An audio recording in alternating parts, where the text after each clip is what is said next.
রুটি তরকারি ভালো লাগে না, তাই আজকে ছেলের জন্য বানিয়ে দিয়েছি ম্যাগি মাশরুম দিয়ে। মাশরুমটা বানালাম সাদা তেলের মধ্যে, রসুন কাঁচা লঙ্কা কুচি দিয়ে একটু ভেজে নিয়েছি।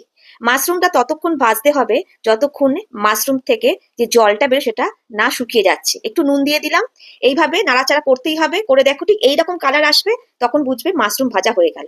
এইবার 2 চামচ মাখন 2 চামচ ময়দা দিয়ে আমি একটা সস বানাবো। দুধ অল্প অল্প করে দিয়ে সমানে নাড়তে থাকবো, হয়ে যাবে একটা সস। এই সসটার মধ্যে আমি এবার দিয়ে দিলাম একটু নুন স্বাদ মতো, আর ভেজে রাখা মাশরুম, এগুলোকে ভালো করে মিশিয়ে দিলাম। এরপরে আমি এর মধ্যে একটুখানি দিয়েছি চিলি ফ্লেক্স আর অরিগ্যানো। এরপর আরো যাতে স্বাদটা ভালো হয় দিয়ে দিলাম চিজ, যেটা বাচ্চারা খুব ভালোবাসে, আর দিলাম ফ্রেশ ক্রিম। তৈরি হয়ে গেল ক্রিমি মাশরুম।